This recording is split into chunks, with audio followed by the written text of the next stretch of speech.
ನಮಸ್ಕಾರ ಸ್ನೇಹಿತರೆ, ತಮ್ಮೆಲ್ಲರಿಗೂ IAS ಅಕಾಡೆಮಿ ಅರ್ಪಿಸುವುದ ಹಿಂದೂ ಪತ್ರಿಕೆ ವಿಶ್ಲೇಷಣೆ ವಿಡಿಯೋ ಸರಣಿಗೆ ಸ್ವಾಗತ. ಸ್ನೇಹಿತರೆ, ಈ ದಿನ ನಾವು ಸೆಪ್ಟೆಂಬರ್ 8ನೇ ತಾರೀಕಿನಂದು ದ ಹಿಂದೂ ಪತ್ರಿಕೆಯಲ್ಲಿ ಬಂದಿರತಕ್ಕಂತಹ ಪ್ರಮುಖ 5 ಸಂಪಾದಕೀಯ ವಿಚಾರಗಳನ್ನು ನಾವು ಈ ವಿಡಿಯೋ ಸರಣಿಯಲ್ಲಿ ಚರ್ಚೆ ಮಾಡೋಣ. ಅದರಲ್ಲಿ ಮೊದಲನೇ ವಿಚಾರವಾಗಿ cabinet approves PM Shri scheme. ಇದು ಶಿಕ್ಷಣ ಇಲಾಖೆಗೆ ಸಂಬಂಧಪಡುವಂಥದ್ದು. GS paper 2ಗೆ ಸಂಬಂಧಪಡುವಂಥದ್ದು. ಅದರಲ್ಲಿ ಎಜುಕೇಷನ್ ರಿಲೇಟೆಡ್ ಆಗಿರ್ತಕ್ಕಂಥದ್ದು. ಈಗ ಪ್ರಧಾನಮಂತ್ರಿಯವರು ಹೊಸ ಒಂದು ಯೋಜನೆಯನ್ನು ಘೋಷಣೆ ಮಾಡಿದ್ದಾರೆ. ದೇಶದಲ್ಲಿರ್ತಕ್ಕಂತಹ ಪ್ರಾಥಮಿಕ ಶಿಕ್ಷಣ ವರ್ಗ ಏನಿದೆ ಆ ವಲಯಕ್ಕೆ ಇರ್ತಕ್ಕಂಥ ಶಾಲೆಗಳಲ್ಲಿ ಆಯ್ಕೆ ಮಾಡಿರ್ತಕ್ಕಂತಹ ಶಾಲೆಗಳನ್ನು ಉನ್ನತೀಕರಿಸೋದಕ್ಕೋಸ್ಕರ ಒಂದು ಹೊಸ ಯೋಜನೆಯನ್ನು ಘೋಷಣೆ ಮಾಡಿದ್ದಾರೆ. ಅದು PM ಶ್ರೀ ಅಂತ. ಈ ಯೋಜನೆಯ ಕೆಳಗೆ ಯಾವೆಲ್ಲ ಅಂಶಗಳನ್ನು ಪರಿಗಣಿಸಿ ಶಾಲೆಗಳನ್ನು ಆಯ್ಕೆ ಮಾಡುವಂತಹ ಮಾನದಂಡಗಳು ಯಾವ್ಯಾವುದು ಅನ್ನೋದನ್ನು ನಾವು ಈ ಆರ್ಟಿಕಲಲ್ಲಿ ನೋಡೋಣ. ಹಾಗೆ ಎರಡನೇ ಸಂಪಾದಕೀಯ ವಿಚಾರ evolving role of CSR in funding NGOs. ಇದು ಪ್ರಮುಖವಾಗಿ NGOಗಳು ಮತ್ತು ಕಾರ್ಪೊರೇಟ್ ಕಂಪನಿಗಳೇನಿದ್ದಾವೆ, ಇವು ಕಂಪನಿಗಳಿಂದ ನಡುವೆ ಸಮಾಜದ ಬೇರೆ ಬೇರೆ ಉದ್ದೇಶಕ್ಕೋಸ್ಕರ ವಿನಿಯೋಗ ಮಾಡುವಂತಹ ಕಾರ್ಪೊರೇಟ್ ಸಂಸ್ಥೆಗಳೇನಿದ್ದಾವೆ ಅದನ್ನು ನಾವು CSR ಫಂಡ್ ಅಂತ ಹೇಳಿ ಕರಿತೀವಿ.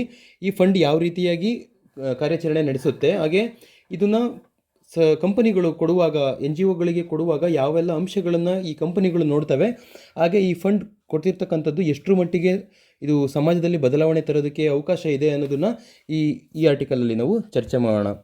ಹಾಗೆ ಮೂರನೇ ಸಂಪಾದಕೀಯ ವಿಚಾರ how ideology modelled inflation control in India. ಇದರಲ್ಲಿ ಯಾವ ರೀತಿಯಾಗಿ ಸಿದ್ಧಾಂತಗಳು, ಬೇರೆ ಬೇರೆ ದೇಶದಲ್ಲಿರ್ತಕ್ಕಂಥ ಬೇರೆ ಬೇರೆ ಸಿದ್ಧಾಂತಗಳು ಆರ್ಥಿಕತೆಯ ಮೇಲೆ ಪರಿಣಾಮವನ್ನು ಯಾವ ರೀತಿಯಾಗಿ ಉಂಟು ಮಾಡ್ತಾ ಇದೆ, ಅದ್ರ ಮೂಲಕವಾಗಿ ಹಣದುಬ್ಬರದ ಪ್ರಮಾಣವನ್ನು ನಿಯಂತ್ರಣ ಮಾಡೋದಕ್ಕೆ ಯಾವ ರೀತಿಯಾಗಿ ಈ ಸಿದ್ಧಾಂತಗಳ ಮೂಲಕ ಪ್ರಭಾವವನ್ನು ಬೀರ್ತಾ ಇದೆ ಅನ್ನೋದನ್ನು ಈ ಆರ್ಟಿಕಲಲ್ಲಿ ಚರ್ಚೆ ಮಾಡೋಣ. ಇದನ್ನು ನಮ್ಮ GS ಪೇಪರ್ 3 ಎಕಾನಮಿಗೆ ಮತ್ತು ಗೌರ್ಮೆಂಟ್ ಪಾಲಿಸೀಸ್ GS ಪೇಪರ್ 2 ಕೂಡ ಇದನ್ನು ಈ ಟಾಪಿಕನ್ನು ನಾವು ಕನೆಕ್ಟ್ ಮಾಡ್ಬೋದಾಗಿದೆ. ಹಾಗೆ ಇನ್ನೊಂದು time for A joint space exercise. ಇದು ಡಿಫೆನ್ಸ್ಗೆ ಸಂಬಂಧಪಡುವಂಥದ್ದು, ಅಂದರೆ ಸೈನ್ಸ್ ಆ್ಯಂಡ್ ಟೆಕ್ನಾಲಜಿಗೂ ಮತ್ತು ಗೌರ್ಮೆಂಟ್ ಪಾಲಿಸೀಸ್ಗಳಿಗೂ ಇಂಟರ್ನ್ಯಾಷನಲ್ ರಿಲೇಷನ್ಶಿಪ್ಗೂ ಸಂಬಂಧಪಡುವಂಥ ಆರ್ಟಿಕಲ್ ಇದು. ಇದರಲ್ಲಿ ಪ್ರಮುಖವಾಗಿ ಸ್ಪೇಸನ್ನು ನಾವು ಒಂದು ಮಿಲಿಟರೈಸೇಷನ್ ಮಾಡ್ತಾ ಇದ್ದೀವಿ, ಎಲ್ಲ ದೇಶಗಳು ಇದನ್ನು ಮಾಡ್ತಾ ಇದ್ದಾವೆ, ಹಾಗೆ ಭಾರತನೂ ಕೂಡ ಇದನ್ನು ಮಾಡ್ತಾ ಇದೆ. ಅದ್ರ ಜೊತೆಯಲ್ಲಿ ಅಮೆರಿಕದ ಸಹಯೋಗದೊಂದಿಗೆ ಒಂದು ಹೊಸ ಸಂಸ್ಥೆಯನ್ನು ಇಲ್ಲಿ ಹುಟ್ಟು ಹಾಕಿರುವಂಥದ್ದಿದೆ. ಈ ಹಿನ್ನೆಲೆಯಲ್ಲಿ ಈ ರೀತಿಯಾಗಿ ಬಾಹ್ಯಾಕಾಶವನ್ನು ನಾವು ಒಂದು ಮಿಲಿಟರೈಸೇಷನ್ ಮಾಡ್ತಾ ಇರ್ತಕ್ಕಂಥದ್ದನ್ನು ನಾವು ಯಾವ ರೀತಿಯಾಗಿ ಇದರಲ್ಲಿ ಪಾಸಿಟಿವ್ ಎಷ್ಟಿದೆ ಮತ್ತು ನೆಗೆಟಿವ್ ಎಷ್ಟಿದೆ ಅನ್ನೋ ಅಂಶಗಳನ್ನು ನಾವು ಈ ಆರ್ಟಿಕಲಲ್ಲಿ ಚರ್ಚೆ ಮಾಡೋಣ. ಹಾಗೆ ಇನ್ನೊಂದು ಸಂಪಾದಕೀಯ ವಿಚಾರ, ಇದೊಂದು ಚಿಕ್ಕದಾದಂಥ ವಿಚಾರ. ಇದು ತಮಿಳುನಾಡು ಸ್ಟೇಟ್ ಗೌರ್ಮೆಂಟಿಗೆ ಸಂಬಂಧಪಡುವಂಥದ್ದು. ಇದರಲ್ಲಿ ಅವರು ಎಲೆಕ್ಟ್ರಿಕಲ್ ಟ್ಯಾರಿಫ್ ರೇಟನ್ನು ಪ್ರತಿ ವರ್ಷ ನಾವು 6% ರೈಸ್ ಮಾಡ್ತೀವಿ ಅನ್ನೋ ಅಂಶವನ್ನು ಹೇಳಿರುವಂಥದ್ದು. ಈ ಹಿನ್ನೆಲೆಯಲ್ಲಿ ಅವರು ಮಾಡೋದಕ್ಕೆ ಏನು ಕಾರಣಗಳು ಅನ್ನೋದನ್ನು ನೋಡೋಣ. ಹಾಗೆ ಈ ರೀತಿ ಮಾಡದೇ, ಈ ಟ್ಯಾರಿಫ್ ರೇಟನ್ನು ಇನ್ಕ್ರೀಸ್ ಮಾಡದೇ ಇರೋ ರೀತಿಯಲ್ಲಿ ಯಾವ ರೀತಿಯಾಗಿ ಅವರು ಪರಿಹಾರವನ್ನು ಕಂಡುಕೊಳ್ಬೋದು ಅನ್ನೋದನ್ನು ಕೂಡ ಈ ಆರ್ಟಿಕಲಲ್ಲಿ ಚರ್ಚೆ ಮಾಡಿದ್ದಾರೆ. ಇದನ್ನು ನಮ್ಮ GS ಪೇಪರ್ 2 ಗೌರ್ಮೆಂಟ್ ಪಾಲಿಸೀಸ್ ಮತ್ತು ಎಕಾನಮಿಗೆ ಸಂಬಂಧಪಡುವಂಥದ್ದು ರೀತಿಯಲ್ಲಿ, ಹಾಗೆ ಇನ್ಫ್ರಾಸ್ಟ್ರಕ್ಚರ್ಗೂ ಕೂಡ ಈ ಟಾಪಿಕನ್ನು ನಾವು ಕನೆಕ್ಟ್ ಮಾಡ್ಬೋದಾಗಿದೆ. ಹಾಗೆ ಕೊನೆಯ ವಿಚಾರ cabinet approves policies on leasing railway land. ಇದು ಪ್ರಧಾನಮಂತ್ರಿಯವರ ನೇತೃತ್ವದಲ್ಲಿ ನಡೆರ್ತಕ್ಕಂತಹ ಒಂದು ಸಂಸದೀಯ ಸಮಿತಿಯಲ್ಲಿ ರೈಲ್ವೆಯ ಹೊಸ ಏನು ಲ್ಯಾಂಡ್ಗಳಿರುತ್ತೆ, ರೈಲ್ವೆ ಇಲಾಖೆಗೆ ವ್ಯಾಪ್ತಿಗೆ ಒಳಪಡುವಂತಹ ಭೂಮಿಗಳೇನಿರುತ್ತೆ ಅವನ್ನು ಪ್ರೈವೇಟ್ ಕಂಪನಿಯವರಿಗೆ ಲೀಸಿಂಗ್ ಕೊಡೋದನ್ನು ಇಲ್ಲಿ ಮಾಡಿರುವಂಥದ್ದು. ಅದರ ಅವಧಿಯಲ್ಲಿ ಅದನ್ನು ಹೆಚ್ಚಿಗೆ ಮಾಡಿರ್ತಕ್ಕಂಥದ್ದು ಮತ್ತು ಅದಕ್ಕೆ ವಿಧಿಸ್ತಕ್ಕಂತಹ ಏನು ತೆರಿಗೆ ಇತ್ತು ಅದನ್ನು ಕಡಿಮೆ ಮಾಡಿರುವಂಥದ್ದನ್ನು ಈ ಹೊಸ ಪಾಲಿಸಿಲಿ ಇದನ್ನು ಬಂದಿರುವಂತಹ ಆರ್ಟಿಕಲ್ ಆಗಿದೆ. ಇದನ್ನು ನಮ್ಮ GS ಪೇಪರ್ 3 ಎಕಾನಮಿಗೆ ಮತ್ತು GS ಪೇಪರ್ 2 ಗೌರ್ಮೆಂಟ್ ಪಾಲಿಸೀಸ್ಗಳಿಗೂ ಕೂಡ ಈ ಟಾಪಿಕನ್ನು ನಾವು ಕನೆಕ್ಟ್ ಮಾಡ್ಬೋದಾಗಿದೆ. ಸ್ನೇಹಿತರೆ, ಮೊದಲನೇ ವಿಚಾರ ಈ ದಿನದ ಸಂಪಾದಕೀಯದಲ್ಲಿ ಬಂದಿರತಕ್ಕಂಥದ್ದು cabinet approves PM Shri scheme. ದೇಶದಲ್ಲಿ ಇರ್ತಕ್ಕಂತಹ ಸುಮಾರು 10 ಲಕ್ಷ ಶಾಲೆಗಳನ್ನು, ಅಂದರೆ ಈ ಎಜುಕೇಷನ್ ಅನ್ನೋದು ಅದರಲ್ಲೂ ಪ್ರೈಮರಿ ಎಜುಕೇಷನ್ ಅನ್ನೋದು ಒಂದು ಸ್ಟೇಟ್ ಲಿಸ್ಟ್ಗೆ ಬರುವಂಥದ್ದು. ಶೆಡ್ಯೂಲ್ 7ನಲ್ಲಿ ಹೇಳಿರೋ ರೀತಿಯಲ್ಲಿ ಇದು ರಾಜ್ಯ ಪಟ್ಟಿಗಳಲ್ಲಿ ಬರ್ತಕ್ಕಂಥ ವಿಷಯವಾಗಿದೆ. ಈ ವಿಚಾರಕ್ಕೆ ಅಂದರೆ ಸಂಬಂಧಪಡುವಂಥದ್ರಲ್ಲಿ ಶಾಲೆಗಳನ್ನು, ಅದರಲ್ಲೂ ಪ್ರಾಥಮಿಕ ಹಂತದಲ್ಲಿರ್ತಕ್ಕಂಥ ಶಾಲೆಗಳ ಒಂದು ಉನ್ನತೀಕರಣಕ್ಕೋಸ್ಕರ, ಹಾಗೆ ದೇಶದಲ್ಲಿ ಈಗ ಜಾರಿಗೊಂಡಿರ್ತಕ್ಕಂಥ ಹಲವಾರು ರಾಜ್ಯಗಳು ಜಾರಿಗೊಳಿಸ್ತಾ ಇರ್ತಕ್ಕಂಥ NEP ನ್ಯೂ ಎಜುಕೇಷನ್ ಪಾಲಿಸಿ ಏನಿದೆ, ಇದು ಈ ನ್ಯೂ ಎಜುಕೇಷನ್ ಪಾಲಿಸಿನ ಮೊದಲನೇ ಬಾರಿಗೆ ದೇಶದಲ್ಲಿ ಅನುಷ್ಠಾನಗೊಳಿಸಿದಂಥ ರಾಜ್ಯ ಯಾವುದು ಅಂತಂದರೆ ಅದು ನಮ್ಮ ಕರ್ನಾಟಕ. ಹಾಗಾಗಿ ಈ PM ಶ್ರೀ ಸ್ಕೀಮ್ಗಳಲ್ಲಿ NEPಗೆ ಪೂರಕವಾಗಿ ಹೇಳಿರೋ ರೀತಿಯಲ್ಲಿ, ಹೊಸ ನ್ಯೂ ಎಜುಕೇಷನ್ ಪಾಲಿಸಿಲಿ ಹೇಳಿರೋ ರೀತಿಯಲ್ಲಿ ನಾವು ಹೆಚ್ಚಿನದಾಗಿ ಪ್ರಾಥಮಿಕ ಶಿಕ್ಷಣಕ್ಕೂ ಮತ್ತು ಉನ್ನತ ಶಿಕ್ಷಣಕ್ಕೂ ಅದರಲ್ಲಿ ಮಹತ್ವವನ್ನು ಕೊಡ್ತೀವಿ ಅಂತ ಹೇಳಿತ್ತು. ಹಾಗೆ ಪ್ರಾಥಮಿಕ ಶಿಕ್ಷಣ ಹಂತಗಳಲ್ಲಿ ಅದನ್ನು ಹೇಳೋದಾದರೆ ಶಾಲೆಗಳನ್ನು ನಾವು ಮೇಲ್ದರ್ಜೆಗೆ ಏರಿಸಬೇಕು. ಅದರಲ್ಲಿ ನಾವು ಮುಂಚೆನೇ ಹೇಳಿರೋ ರೀತಿಯಲ್ಲಿ ಇವರು 4+3+3 4 ಅನ್ನೋ ಒಂದು ಕಾನ್ಸೆಪ್ಟನ್ನು ಇಂಟ್ರೊಡ್ಯೂಸ್ ಮಾಡಿದರು. 5 3+3 4 ಅನ್ನೋ ಒಂದು ಕಾನ್ಸೆಪ್ಟ್ನ ಈ NEPಲಿ ಇಂಟ್ರೊಡ್ಯೂಸ್ ಮಾಡಿದ್ದಾರೆ. ಅದ್ರ ಜೊತೆಗೆ ಶಾಲೆಯಲ್ಲಿ ಎನ್ರೋಲ್ಮೆಂಟ್ ಕೂಡ ಜಾಸ್ತಿ ಆಗಬೇಕು, ಕೊಡುವಂಥ ಶಿಕ್ಷಣದ ಕ್ವಾಲಿಟಿಲೂ ಕೂಡ ಜಾಸ್ತಿ ಆಗಬೇಕು. ಹಾಗೆ ಶಿಕ್ಷಕರಿಗೂ ಕೂಡ ಇದರಲ್ಲಿ ಟ್ರೈನಿಂಗನ್ನು ಕೊಡಬೇಕು ಅನ್ನೋದನ್ನು, ಅದ್ರ ಜೊತೆಗೆ ಮಕ್ಕಳಿಗೆ ನೈತಿಕ ಶಿಕ್ಷಣವನ್ನು ಕೂಡ ಸೇರಿಸಬೇಕು. ಅದ್ರ ಜೊತೆಯಲ್ಲಿ ಆಧುನಿಕ ಕಾಲಕ್ಕೆ ತಕ್ಕಂತೆ ಇರತಕ್ಕಂಥ ಶಿಕ್ಷಣವನ್ನು ನಾವು ಈ NEPಲಿ ಸೇರಿಸಿರಬೇಕು. ಈಗ ಉದ್ಯೋಗ ರಂಗಕ್ಕೆ ಅದಕ್ಕೆ ಬೇಕಾಗಿರೋಂತಹ ಕೌಶಲ್ಯಗಳನ್ನು ಹೊಂದಿರತಕ್ಕಂತಹ ಶಿಕ್ಷಣವನ್ನು ನಾವು ಈ NEPಲಿ ನೋಡೋದಕ್ಕೆ ಸಾಧ್ಯ ಇದೆ ಅನ್ನೋದನ್ನು ಕೇಂದ್ರ ಸರ್ಕಾರದ ತನ್ನ ಈ ಹೊಸ ನೀತಿಯಲ್ಲಿ ಹೇಳಿತ್ತು. ಅದರ ಮುಂದುವರಿದ ಭಾಗ ಆಗಿ ಅಂತಹ ಶಿಕ್ಷಣ ಸಂಸ್ಥೆಗಳನ್ನು, ಪ್ರಾಥಮಿಕ ಹಂತದಲ್ಲಿರ್ತಕ್ಕಂಥ ಶಿಕ್ಷಣ ಸಂಸ್ಥೆಗಳನ್ನು, ದೇಶದಲ್ಲಿ ಇರ್ತಕ್ಕಂಥ ಆಯ್ದ 14,500 ಶಾಲೆಗಳನ್ನು ಕೇಂದ್ರ ಸರ್ಕಾರ ಆಯ್ಕೆ ಮಾಡಿ ಈ ಶಿಕ್ಷಣ ಸಂಸ್ಥೆಗಳಿಗೆ ತಲಾ 2 ಕೋಟಿ ರೂಪಾಯಿಗಳನ್ನು ನೇರವಾಗಿ ನೇರವಾಗಿ ಅದಕ್ಕೆ ವರ್ಗಾವಣೆ ಮಾಡುವಂಥದ್ದು, ಶಾಲೆಗಳ ಅಕೌಂಟ್ಗೆ ನೇರವಾಗಿ ಈ ಹಣವನ್ನು ವರ್ಗಾವಣೆ ಮಾಡುವಂಥದ್ದನ್ನು ಈ PM ಶ್ರೀ ಸ್ಕೀಮಲ್ಲಿ ಹೇಳಿರುವಂಥದ್ದು. ಈ PM ಶ್ರೀ ಅಂತಂದರೆ ಸ್ಕೂಲ್ ಫಾರ್ ರೈಸಿಂಗ್ ಇಂಡಿಯಾ ಅನ್ನೋ ಒಂದು ಅಕ್ರಾಮಿನ ನಾವು ನೋಡ್ಬೋದಾಗಿದೆ. ಈ ಯೋಜನೆ ಸಂಪೂರ್ಣವಾಗಿದ್ದು ಸೆಂಟ್ರಲಿ ಸ್ಪಾನ್ಸರ್ಡ್. ನಾವು ಯಾವುದೇ ಯೋಜನೆಗಳಲ್ಲಿ 2 ರೀತಿಯಾಗಿರುತ್ತೆ. ಒಂದು ಸೆಂಟ್ರಲಿ ಸ್ಪಾನ್ಸರ್ಡ್ ಅನ್ನೋದು, ಇನ್ನೊಂದು ಸೆಂಟ್ರಲಿ ಕಂಪ್ಲೀಟಾಗಿ ಅವರೇ ಕೊಡುವಂಥದ್ದು. ಸೆಂಟ್ರಲಿ ಸ್ಪಾನ್ಸರ್ಡ್ ಅಂತ ಅನ್ನೋದರಲ್ಲಿ ಕೇಂದ್ರ ಸರ್ಕಾರದ ಒಂದು ಪ್ರಮಾಣವನ್ನು ಹೇಳುತ್ತೆ. ಹಾಗೆ ರಾಜ್ಯ ಸರ್ಕಾರನೂ ಕೂಡ ಒಂದಿಷ್ಟು ಪ್ರಮಾಣದಲ್ಲಿ, ರಾಜ್ಯ ಮತ್ತು ಕೇಂದ್ರ ಸರ್ಕಾರಗಳು ಎರಡೂ ಕೂಡ ಇಲ್ಲಿ ಪ್ರಾಯೋಜಕತ್ವವನ್ನು ವಹಿಸಬೇಕಾಗುತ್ತೆ ಜಂಟಿಯಾಗಿ. ಅದು ಯಾವಾಗಲೂ ನಾರ್ಮಲ್ ಆಗಿ 60:40% ನಡೆಯುವಂಥದ್ದಾಗಿರುತ್ತೆ. ಹಾಗೆ ಸೆಂಟ್ರಲಿ ಸ್ಪಾನ್ಸರ್ಡ್ ಸ್ಕೀಮಲ್ಲಿ ಈ ಒಂದು PM ಶ್ರೀ ಯೋಜನೆ ಅನ್ನೋದು ಲಾಂಚ್ ಆಗಿರುವಂಥದ್ದು. ಇದರಲ್ಲಿ ಆ 2 ಕೋಟಿ ಕೊಟ್ಟಂತಹ ಸ್ಕೂಲ್ಗಳು ಏನಿರುತ್ತೆ, ಆ ಶಾಲೆಗಳಿಗೆ ಅವರಿಗೆ ನೇರವಾದಂಥ ಅಧಿಕಾರ ಇರುತ್ತೆ.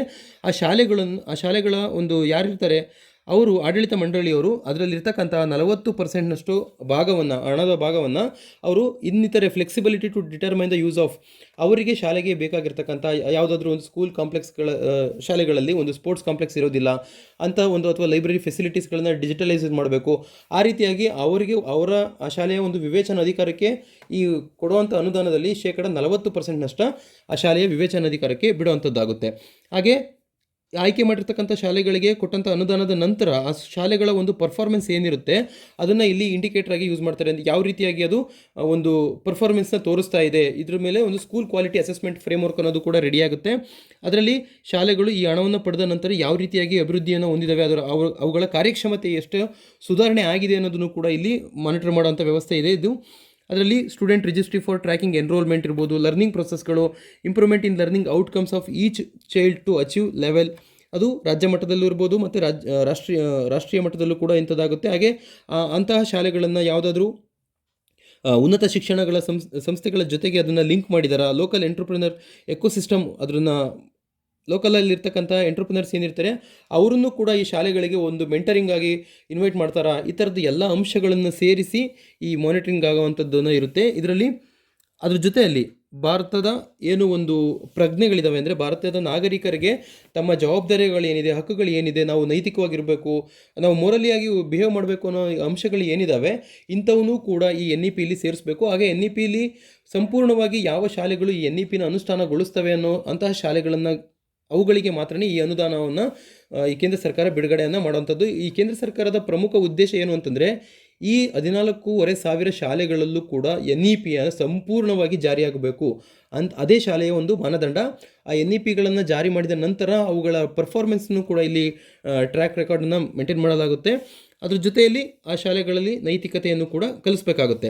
ಹಾಗೆ ಇಂತಹ ಈ ಸ್ಕೀಮ್ಗಳಿಗೆ ಅಂದರೆ NEP ಸ್ಕೀಮ್ಗೆ ಹಲವಾರು ರಾಜ್ಯಗಳು ವಿರೋಧವನ್ನು ವ್ಯಕ್ತಪಡಿಸಿದವೆ.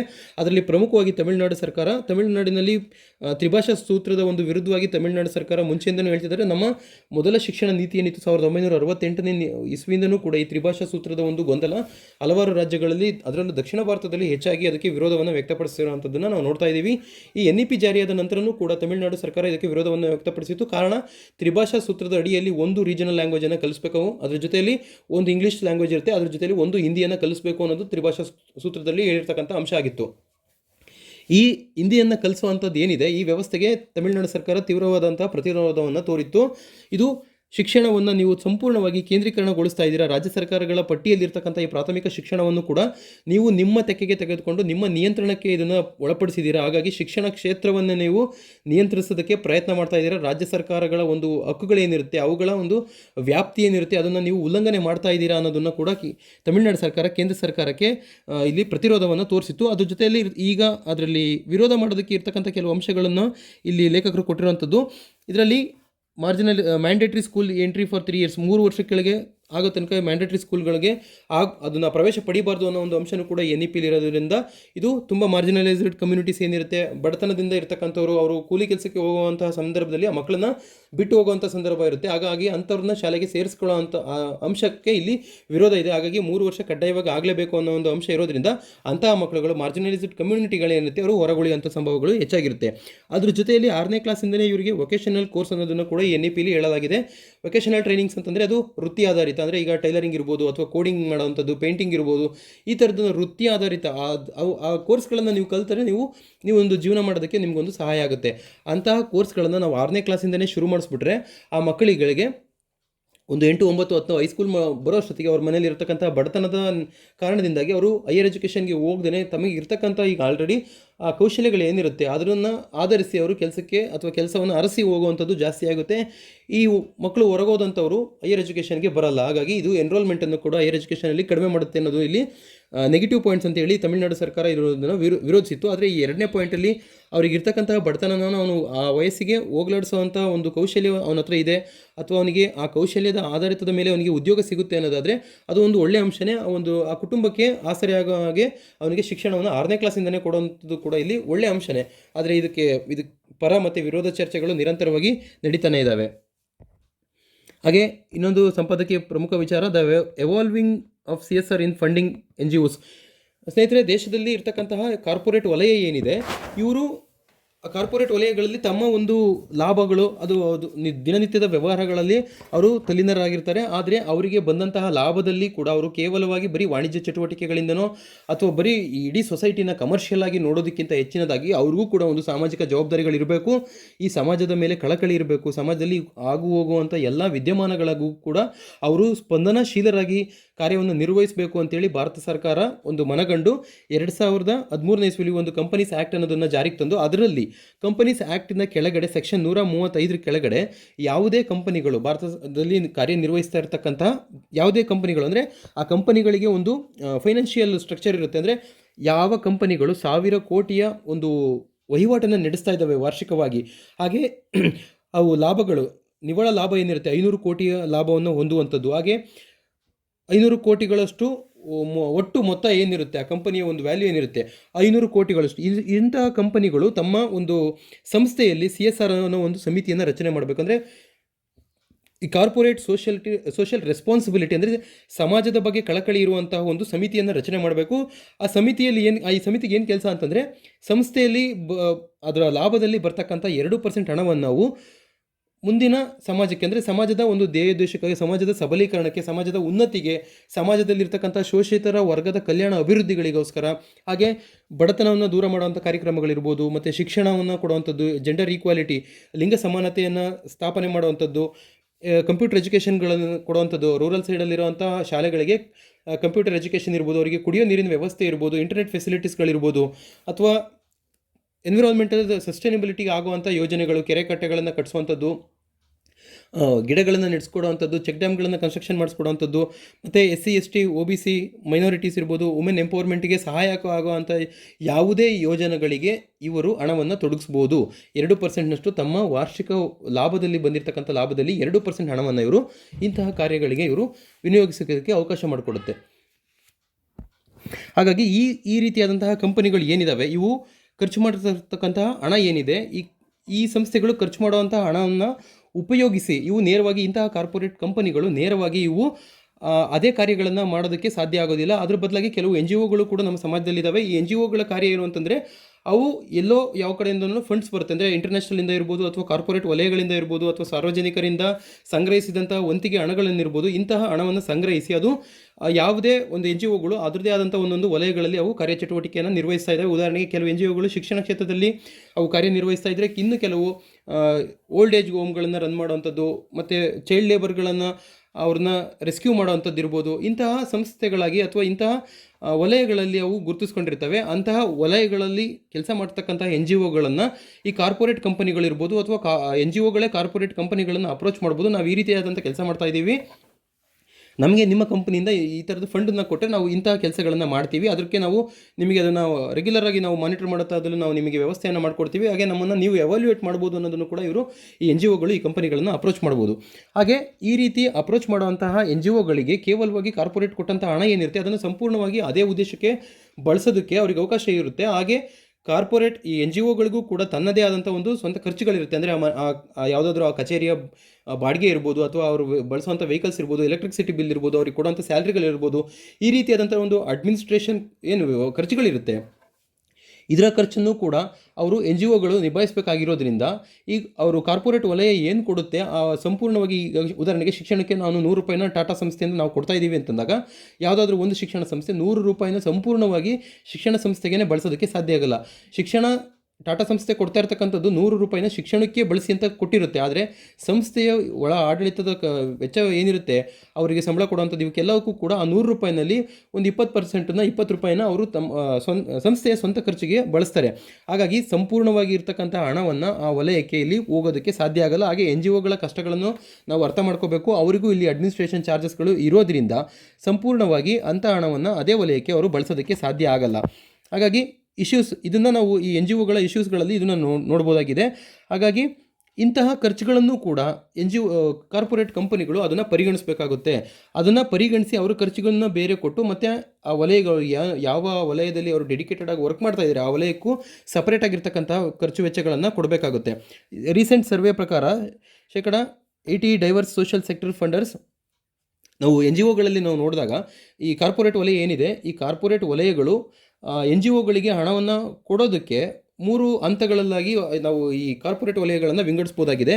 ಇದರಲ್ಲಿ ಕೆಲವು ಕಾರ್ಪೊರೇಟ್ ಕಂಪನಿಗಳು ಏನು ಮಾಡುತ್ತೆ, ಇವು ಪ್ರೋಗ್ರಾಮ್ ಪ್ರಪೋನೆಂಟ್ಸ್ ಆಗಿರ್ತವೆ, ಹಾಗೆ ಇನ್ನು ಕೆಲವು ಅಡಾಪ್ಟಿವ್ ಫಂಡರ್ಸ್ ಆಗಿರ್ತವೆ, ಹಾಗೆ ಇನ್ನು ಕೆಲವು ಆರ್ಗನೈಸೇಷನ್ ಬಿಲ್ಡರ್ಸ್ ಆಗಿರ್ತವೆ. ಅಂದರೆ ಕಾರ್ಪೊರೇಟ್ ವಲಯಗಳು NGOಗಳನ್ನು ಗುರುತಿಸುವಂಥ ಸಂದರ್ಭದಲ್ಲಿ ಅವರು ಯಾವ ರೀತಿಯಾಗಿ ಬಿಹೇವ್ ಮಾಡ್ತಾರೆ ಅನ್ನೋದನ್ನು ನಾವು ಇಲ್ಲಿ ನೋಡ್ಬೋದು. ಒಂದು ಪ್ರೋಗ್ರಾಮ್ ಪ್ರೊಪೋನೆಂಟ್ಸ್ ಅಂತ ಏನು ಅಂತಂದರೆ ಈ ಥರದ ಕಾರ್ಪೊರೇಟ್ ಸೆಕ್ಷನ್ಗಳೇನಿರುತ್ತೆ ಅಥವಾ ಕಾರ್ಪೊರೇಟ್ ವಲಯಗಳೇನಿರುತ್ತೆ ಅಂಥ ಕಚೇರಿಗಳು ಅವರು ಪ್ರೋಗ್ರಾಮ್ ಪ್ರೊಪೋನೆಂಟ್ಸ್ ಆಗಿ ಕಾರ್ಯವನ್ನು ನಿರ್ವಹಿಸುವಂಥದ್ದು. ಅಂದರೆ ನಾವು ಕೊಟ್ಟಂಥ ಈ ಟಾಟಾ ಸಂಸ್ಥೆ 100 ರೂಪಾಯಿನ ಕೊಡ್ತಾ ಇದ್ದೀನಿ ಅಂತೇಳಿ ಯಾವುದಾದ್ರು ಒಂದು NGOಗೆ ನಾವು 100 ರೂಪಾಯಿನ ಕೊಟ್ಟೆ ಅಂತಂದರೆ, ಈ ಟಾಟಾ ಸಂಸ್ಥೆ ಉದಾಹರಣೆಗೆ ಒಂದು ಪ್ರೋಗ್ರಾಮ್ ಪ್ರೊಪೋನೆಂಟ್ಸ್ ಆಗಿ ಅದು ನೋಡ್ತಾ ಇದೆ ಆ NGOನ ಅಂತಂದರೆ, ಈ ಪ್ರೋಗ್ರಾಮ್ ಪ್ರೊಪೋನೆಂಟ್ಸ್ ಅಂತಂದರೆ ಸಂಸ್ಥೆ NGO ಏನಿದೆ ಅದು ಅದರ ಔಟ್ಕಮ್ ರಿಸಲ್ಟ್ಸ್ನ ನೋಡುತ್ತೆ, ಅದರಿಂದ ಬಂದಿರತಕ್ಕಂಥ ಫಲಿತಾಂಶಗಳ ಬಗ್ಗೆ ಮಾತ್ರ ಇದು ಗಮನ ಹರಿಸುವಂಥದ್ದು.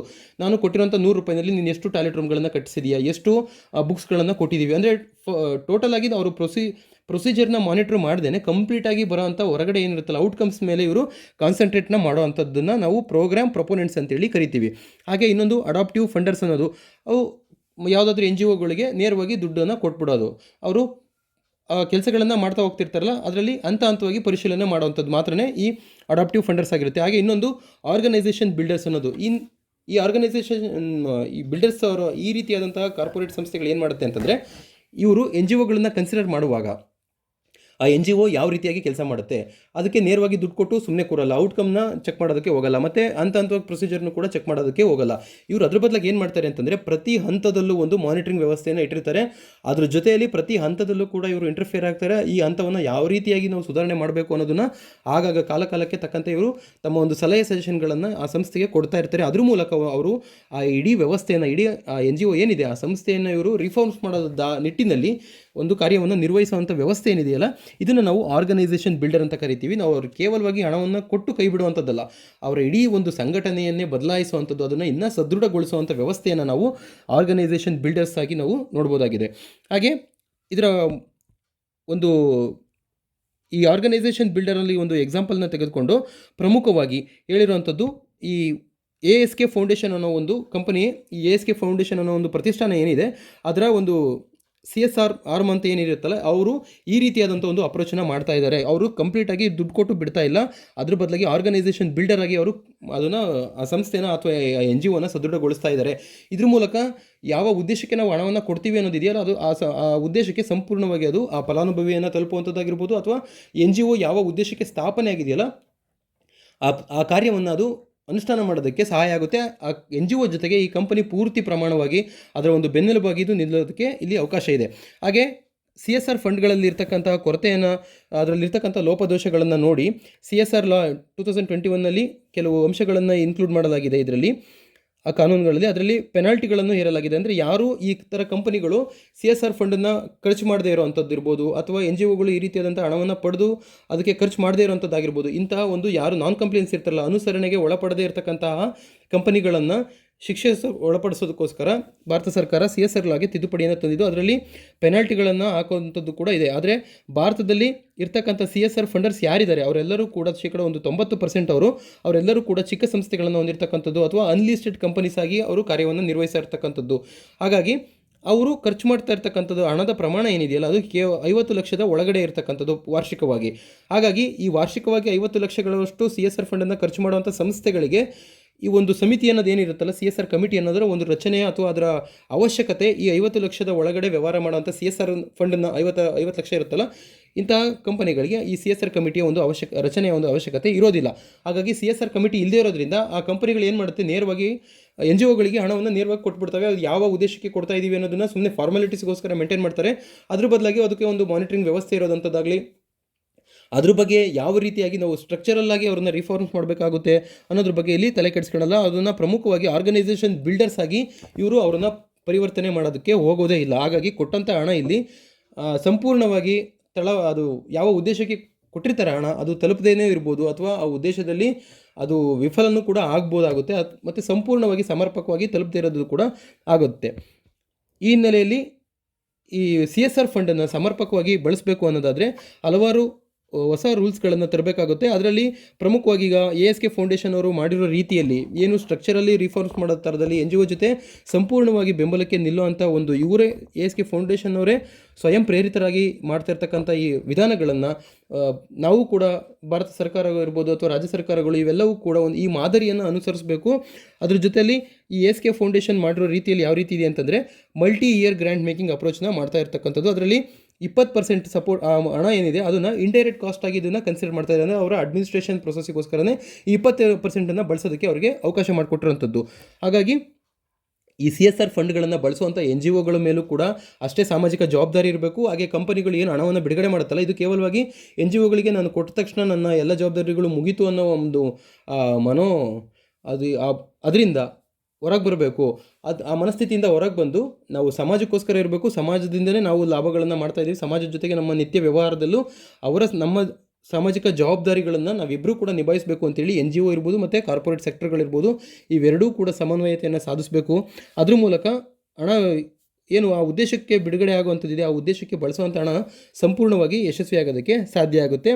ಇದ್ರ ಮೂಲಕ ಭಾರತೀಯ ಸಮಾಜಕ್ಕೂ ಕೂಡ ಒಳ್ಳೆಯದಾಗುತ್ತೆ. ಹಾಗೆ ಅವರ ವ್ಯವಹಾರಗಳು ಕೂಡ ಉತ್ತಮವಾಗುತ್ತೆ. ಯಾವುದಾದ್ರೂ ಈಗ ಟಾಟಾ ಕಂಪನಿ ಮೇಲೆ ಭಾರತೀಯರಿಗೆ ಹೆಚ್ಚು ನಂಬಿಕೆ ಯಾಕೆ ಇರುತ್ತೆ ಅಂತಂದರೆ ಹೆಚ್ಚಿನ ಒಂದು CSR ಫಂಡನ್ನು ಅವರು ಖರ್ಚು ಮಾಡ್ತಾರೆ. ಈ ಬರೀ ಕೇವಲ ಇದು ಮಿನಿಮಮ್ 2% ಅಂತ ಹೇಳಿರೋದು. ಆದರೆ ಕಂಪನಿ ಎಷ್ಟು ಬೇಕಾದರೂ ಸಾಮಾಜಿಕ ಪರಿವರ್ತನೆಗೋಸ್ಕರ ಕೆಲಸ ಮಾಡೋದಕ್ಕೆ ಅವರು ಹಣವನ್ನು ವ್ಯಯಿಸ್ಬೋದು.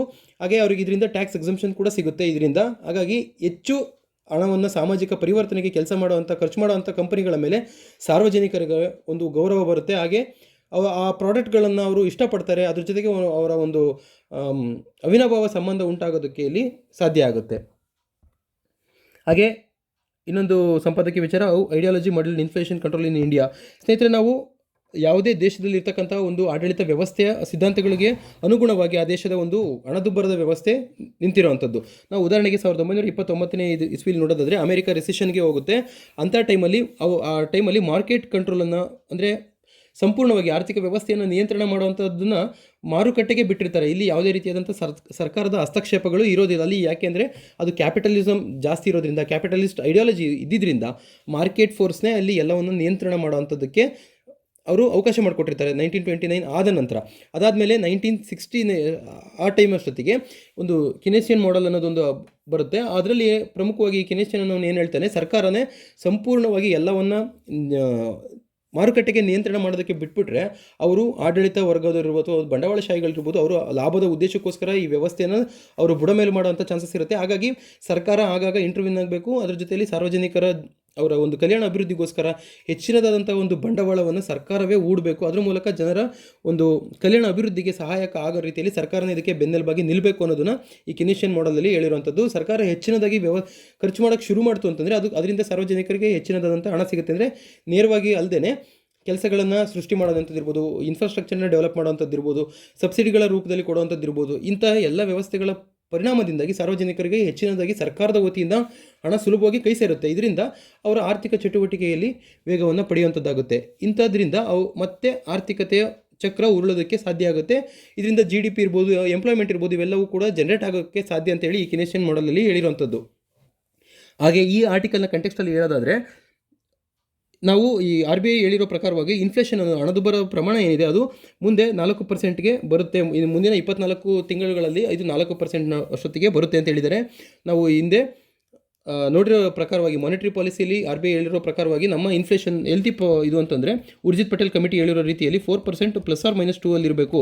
ಒಂದು 6%ಗೆ ಹೋಗಬೇಕು, ಇಲ್ಲ ಅಂತಂದರೆ 2%ಗೆ ಇರಬೇಕು. ಇದು ಐಡಿಯಲ್ ಸಿಚುವೇಷನ್ ಅಂತಂದರೆ ಇದು 4%ಅಲ್ಲಿ ಇರುವಂಥ ಇನ್ಫ್ಲೇಷನ್ ಇದು ಒಳ್ಳೆಯದು ಅನ್ನೋದನ್ನು ಹೇಳಿರುವಂಥದ್ದು. ಹಾಗೆ 2024 ವರ್ಷದಷ್ಟೊತ್ತಿಗೆ ನಮ್ಮ ಇನ್ಫ್ಲೇಷನ್ ಪ್ರಮಾಣ 4%ಗೆ ಬಂದಿರುತ್ತೆ ಅನ್ನೋ ಒಂದು ದೂರದೃಷ್ಟಿಯ ಒಂದು ಅಂಶವನ್ನು ಈ RBI ಹೇಳಿರುವಂಥದ್ದಾಗಿದೆ. ಹಾಗೆ ಇದರಲ್ಲಿ ಹಿಂದೆ ನಾವು 1929ನೇ ವರ್ಷದ ಉದಾಹರಣೆಯನ್ನು ತೆಗೆದುಕೊಂಡಾಗ ನಾವು ನೋಡಿದ ರೀತಿಯಲ್ಲಿನೇ ಕಿನೇಷಿಯನ್ ಮಾಡೆಲ್ ಅಲ್ಲಿದ್ದ ಮಾರ್ಕೆಟ್ ಫೋರ್ಸ್ ಇತ್ತು, ಮಾರ್ಕೆಟ್ ಫೋರ್ಸ್ ಕಂಟ್ರೋಲ್ ಮಾಡ್ತಾ ಇತ್ತು. ಅದಾದ ನಂತರ 1960 ಟೈಮಲ್ಲಿ ಈ ಕಿನೇಷಿಯನ್ ಮಾಡೆಲ್ ಅನ್ನೋದು ಸಕ್ಸಸ್ ಆಯಿತು. ಅದಾದ ನಂತರ ಈಗ ಮತ್ತೆ 1970 ಪೀರಿಯಡಲ್ಲಿ ಆವಾಗ ಆಯಿಲ್ ಶಾಕ್ಸ್ಗಳಿಂದ ಈ ಆಯಿಲ್ ಪ್ರೊಡಕ್ಷನ್ ಮಾಡುವಂಥ ಕಂಟ್ರೀಸ್ಗಳೇನಿದ್ರು, ಒಪೆಕ್ ಸಂಘದಲ್ಲಿರ್ತಕ್ಕಂಥ ದೇಶಗಳೇನಿದ್ದಾವೆ ಅವು ಪೆಟ್ರೋಲನ್ನು ಪ್ರೈಸ್ಗಳನ್ನು ಹೈಕ್ ಮಾಡುವಂಥದ್ದಾಯಿತು. ಅದ್ರ ಜೊತೆಗೆ ಪ್ರೊಡಕ್ಷನನ್ನು ಕಡಿಮೆ ಮಾಡೋದಂಥದ್ದಾಯಿತು. ಹಾಗಾಗಿ ಅದರಿಂದ ಬೇರೆ ದೇಶಗಳ ಮೇಲೆ ಇದು ಪರಿಣಾಮವನ್ನು ಬೀರ್ತು. ಆಯಿಲ್ ಇಂಪೋರ್ಟ್ ಮಾಡೋವಂಥದ್ದು ಏನು ಇಂಧನಗಳನ್ನು ಆಮದು ಮಾಡಿ ತಮ್ಮ ಆರ್ಥಿಕ ಶಕ್ತಿಯನ್ನು ನಡೆಸ್ತಾ ಇರ್ತಕ್ಕಂಥ ದೇಶಗಳ ಮೇಲೆ ಈ ಪರಿಣಾಮ ತುಂಬಾ ಸ್ಟ್ಯಾಗ್ವೇಷನ್ ರೀತಿಯಾಗಿ ಕನ್ವರ್ಟ್ ಆಯಿತು. ಅಂದರೆ ಸ್ಟ್ಯಾಗ್ವೇಷನ್ ಅಂತಂದರೆ ಇನ್ಫ್ಲೇಷನ್ ಮತ್ತು ಸ್ಟ್ಯಾಗ್ನೆಂಟ್ ಔಟ್ಪುಟ್. ಇನ್ಫ್ಲೇಷನ್ ಹಣದುಬ್ಬರನೂ ಕೂಡ ಹೆಚ್ಚಾಗ್ತಾ ಇರ್ತದೆ, ಹಾಗೆ ಔಟ್ಪುಟ್ಟು ಅದು ಕೂಡ ಒಂದು ಸ್ಟ್ಯಾಗ್ನೆಂಟ್ ಅಂದರೆ ತಟಸ್ಥವಾಗಿ ನಿಂತಿರುತ್ತಂಥದ್ದು. ಅದರಲ್ಲಿ ಯಾವುದೇ ರೀತಿಯಾದಂಥ ಅಭಿವೃದ್ಧಿ ಬೆಳವಣಿಗೆಗಳು ಕಾಣಕ್ಕಾಗದೇ ಇರೋಂತಹ ಪರಿಸ್ಥಿತಿಯನ್ನು ನಾವು ಈ ಎರಡೂ ಕೂಡ ಇನ್ಫ್ಲೇಷನ್ ಮತ್ತು ಸ್ಟ್ಯಾಗ್ನೆಂಟ್ ಔಟ್ಪುಟ್ಟನ್ನು ಎರಡನ್ನೂ ಸೇರಿಸಿ ನಾವು ಸ್ಟ್ಯಾಗ್ಫ್ಲೇಷನ್ ಅಂತೇಳಿ ಕರಿತೀವಿ. ಆಗ ನಾವು ಈ ಕಿನೇಷಿಯನ್ ಮಾಡೆಲ್ ಅನ್ನೋದು ಇಲ್ಲಿ ಹೆಚ್ಚು ಪ್ರಸ್ತುತ ಆಗುತ್ತೆ. ಆ ಮೂಲಕ ಸರ್ಕಾರ ಹೆಚ್ಚಿನದಾಗಿ ಖರ್ಚು ಮಾಡೋದಕ್ಕೆ ಶುರು ಮಾಡಬೇಕು. ಅದ್ರ ಮೂಲಕ ಸಾರ್ವಜನಿಕರಿಗೆ ಹೆಚ್ಚಿನದಂಥ ಒಂದು ಹಣ ಅವ್ರ ಕೈಗೆ ಸೇರಬೇಕು. ಉದ್ಯೋಗದ ಮೂಲಕ ಅವರು ಮತ್ತೆ ಸುಧಾರಣೆಗೆ ಆರ್ಥಿಕ ಚಕ್ರ ಉರುಳೋದಕ್ಕೆ ಸಹಾಯ ಆಗುತ್ತೆ. ಆದರೆ ಈಗಿನ ಇದರ ಪರಿಸ್ಥಿತಿಯಲ್ಲಿ ರಿವೈವಲ್ ಆಫ್ ಪ್ರೀ ಕಿನೇಷಿಯನ್ ಎಕನಾಮಿಕ್ಸ್, ಈಗ ಈ ಕಿನೇಷಿಯನ್ ಮಾಡೆಲನ್ನು ಬಿಟ್ಟು ನಾವು ಮತ್ತೆ ಮಾರ್ಕೆಟ್ ಫೋರ್ಸ್ಗಳೇ ಕಂಟ್ರೋಲ್ ಮಾಡುವಂಥ ಪರಿಸ್ಥಿತಿಗೆ ಈಗ ಬರ್ತಾ ಇದ್ದೀವಿ. ಹಾಗಾಗಿ ಪಬ್ಲಿಕ್ ಪಾಲಿಸಿಲಿ ಪ್ರಮುಖವಾಗಿ ಸರ್ಕಾರಗಳು ಏನನ್ನು ಕನ್ಸಿಡರ್ ಮಾಡಬೇಕು ಅಂತಂದರೆ ಅನ್ಎಂಪ್ಲಾಯ್ಮೆಂಟ್ ಬಗ್ಗೆ, ನೀವು ಅದನ್ನು ನಿರುದ್ಯೋಗನ ನಿವಾರಣೆ ಮಾಡೋದ್ರ ಬಗ್ಗೆ ಹೆಚ್ಚು ತಲೆ ಕೆಡಿಸ್ಕೊಳ್ಳದೇನೆ ಸರ್ಕಾರ ಪ್ರಮುಖವಾಗಿ ಈ ಇನ್ಫ್ಲೇಷನ್ನ ನಿಯಂತ್ರಣ ಮಾಡೋದು, ಈ ಹಣದುಬ್ಬರವನ್ನು ಯಾವ ರೀತಿಯಾಗಿ ನಿಯಂತ್ರಣ ಮಾಡಬೇಕು ಅನ್ನೋ ಒಂದು ಅಂಶಕ್ಕೆ ಹೆಚ್ಚಿನದಾದಂಥ ಒಂದು ಮಾನ್ಯತೆಯನ್ನು ನೀಡಬೇಕು. ಅದ್ರ ಮೇಲೆ ಸರ್ಕಾರ ಕಾರ್ಯನಿರ್ವಹಿಸಬೇಕು. ಈ ಅನ್ಎಂಪ್ಲಾಯ್ಮೆಂಟನ್ನು ನಾವು ಎಂಪ್ಲಾಯ್ಮೆಂಟ್ನ ಜನ್ರೇಟ್ ಮಾಡೋದ್ರ ಮೂಲಕ ನಮ್ಮ ಎಕಾನಮಿನ ನಾವು ಬೂಸ್ಟ್ ಅಪ್ ಮಾಡ್ತೀನಿ ಅನ್ನೋದನ್ನು ಮಾಡಬಾರ್ದು. ನಾವು ಇನ್ಫ್ಲೇಷನ್ನ ಟಾರ್ಗೆಟ್ ಮಾಡಬೇಕು. ಇದನ್ನು ನಿಯಂತ್ರಣದಲ್ಲಿ ಇಡೋದಕ್ಕೆ ಏನೇನೆಲ್ಲ ಕಾರ್ಯವನ್ನು ಮಾಡಬೇಕು ಅನ್ನೋದನ್ನು ಸರ್ಕಾರ ಮತ್ತು RBIಗಳು ಅದ್ರ ಮೇಲೆ ಹೆಚ್ಚಿನದಾದಂಥ ಒಂದು ಫೋಕಸ್ನ ಮಾಡಬೇಕಾಗುತ್ತೆ. ಹಾಗಾಗಿ ವಿದೇಶಗಳಲ್ಲಿ ಇರೋಂಥ ಏನು ಈ ಐಡಿಯಾಲಜಿ ಇದೆಯಲ್ಲ, ಈ ಕಿನೇಷಿಯನ್ ಮಾಡೆಲ್ ಇರ್ಬೋದು ಅಥವಾ ಮಾರ್ಕೆಟ್ ಫೋರ್ಸ್ ಕಂಟ್ರೋಲ್ ಮಾಡೋಂಥದ್ದು ಇರ್ಬೋದು, ಇವೆರಡನ್ನೂ ಕೂಡ ನಾವು ವಿದೇಶಗಳಿಂದಲೇ ನಾವು ಈ ಕಾನ್ಸೆಪ್ಟನ್ನು ತಂದಿರುವಂಥದ್ದು. ಹಾಗಾಗಿ ನಮ್ಮ ದೇಶಕ್ಕೆ ಅನುಗುಣ ಆಗೋಂಥ ವ್ಯವಸ್ಥೆನ ನಾವು ರೂಪಿಸ್ಕೋಬೇಕು. ನಾವು ವಿದೇಶಗಳಲ್ಲಿ ಇರ್ತಕ್ಕಂಥ ಮಾಡೆಲ್ ಕಿನೇಷಿಯನ್ ಇರ್ಬೋದು ಅಥವಾ ಈ ಮಾರ್ಕೆಟ್ ಫೋರ್ಸ್ನೇ ಕಂಟ್ರೋಲ್ ಮಾಡೋಂಥದ್ದು ಇರ್ಬೋದು, ಈ ಎರಡು ಅಂಶಗಳನ್ನು ನಾವು ಅಲ್ಲಿಂದ ನೇರವಾಗಿ ಪಡೆದೇನೆ ನಮಗೆ ಬೇಕಾಗಿರ್ತಕ್ಕಂಥ ರೀತಿಯಲ್ಲಿ ನಾವು ಅದನ್ನು ಬದಲಾವಣೆ ಮಾಡಬೇಕು ಅನ್ನೋದನ್ನು ಈ ಲೇಖಕರು ಉಲ್ಲಂಘನೆ ಮಾಡಿರುವಂಥದ್ದು. ಹಾಗಾಗಿ ideology of Anglo American economics ಏನಿದೆ ಅದನ್ನು ನಾವು ಇಲ್ಲಿ ಬದಲಾವಣೆ ಮಾಡೋದಕ್ಕೆ ಸಾಧ್ಯ ಇದೆ. ನಮ್ಮ ದೇಶಕ್ಕೆ ಅನುಗುಣವಾಗಿ, ನಮ್ಮ ದೇಶದ ಸಿದ್ಧಾಂತಕ್ಕೆ ಅನುಗುಣವಾಗಿ ನಾವು ಈ ಆರ್ಥಿಕ ವ್ಯವಸ್ಥೆಯಲ್ಲಿ ಇರ್ತಕ್ಕಂಥ ಆಗುವಂಥ ಹಣದುಬ್ಬರವನ್ನು ನಾವು ನಿಯಂತ್ರಣ ಮಾಡೋದಕ್ಕೆ ಸಾಧ್ಯ ಇದೆ ಅನ್ನೋದನ್ನು ಈ ಲೇಖಕರು ಹೇಳಿರುವಂಥದ್ದು. ಹಾಗೆ ಇನ್ನೊಂದು ಸ್ಪೇಸ್ ಮತ್ತು ಡಿಫೆನ್ಸ್ಗೆ ಸಂಬಂಧಪಡುವಂಥದ್ದು ಈ ವಿಚಾರದಲ್ಲಿ ಉಲ್ಲೇಖ ಮಾಡಿರೋ ರೀತಿಯಲ್ಲಿ ಸ್ಪೇಸ್ ಅನ್ನೋದು ಏನಿಗೆ ಬಾಹ್ಯಾಕಾಶ ಏನಿದೆ ಈಗ ಅದು ಕೇವಲವಾಗಿ ತಂತ್ರಜ್ಞಾನ ಅಥವಾ ಮಾನವನ ಅಭಿವೃದ್ಧಿಗೋಸ್ಕರನೇ ಇದ್ದಂತಹ ಅದು ಆ ಕ್ಷೇತ್ರ ಈಗ ಅಲ್ಲೂ ಕೂಡ ಒಂದು ಮಿಲಿಟರೈಸೇಷನ್ ಆಗ್ತಾ ಇದೆ. ಬೇರೆ ಬೇರೆ ದೇಶಗಳು ಸ್ಪೇಸ್ ಸ್ಟೇಷನ್ನ ನಾನು ಡೆಮಾಲಿಷ್ ಮಾಡ್ತೀನಿ ಅಥವಾ ಸ್ಪೇಸ್ ಸ್ಟೇಷನ್ನ ನಾನು ಅದನ್ನ ಡಿಟ್ಯಾಚ್ ಮಾಡ್ತೀನಿ ನನ್ನ ಪಾರ್ಟಲ್ಲಿ ಇರೋದನ್ನ ಅಂತೇಳಿ ರಷ್ಯಾ ಉಕ್ರೇನ್ ವಾರ್ ಟೈಮಲ್ಲೆಲ್ಲೂ ಕೂಡ ರಷ್ಯಾದ ಇಂಟರ್ನ್ಯಾಷನಲ್ ಸ್ಪೇಸ್ ಸ್ಟೇಷನಲ್ಲಿ ಇರ್ತಕ್ಕಂಥ ರಷ್ಯಾದ ಏನು ಉಪಗ್ರಹಗಳಿರ್ಬೋದು ಅಥವಾ ಅದಕ್ಕೆ ಸಂಬಂಧಪಟ್ಟಿರೋಂತಹ ವೈಜ್ಞಾನಿಕ ಉಪಕರಣಗಳಿದೆ ಏನಿದ್ದಾವೆ ಅವನ್ನ ನಾನು ಕೆಲಸ ಮಾಡೋದನ್ನು ನಿಲ್ಲಿಸ್ತೀನಿ, ಅದ್ರ ಮೂಲಕ ಈ ಇಂಟರ್ನ್ಯಾಷನಲ್ ಸ್ಪೇಸ್ ಸ್ಟೇಷನನ್ನೇ ನಾನು ಒಡೆದು ಉರುಳಿಸ್ತೀನಿ ಅನ್ನೋ ಒಂದು ಧಮಕಿನ ರಷ್ಯಾ ಹಾಕಿತ್ತು ಅಮೆರಿಕದ ವಿರುದ್ಧವಾಗಿ.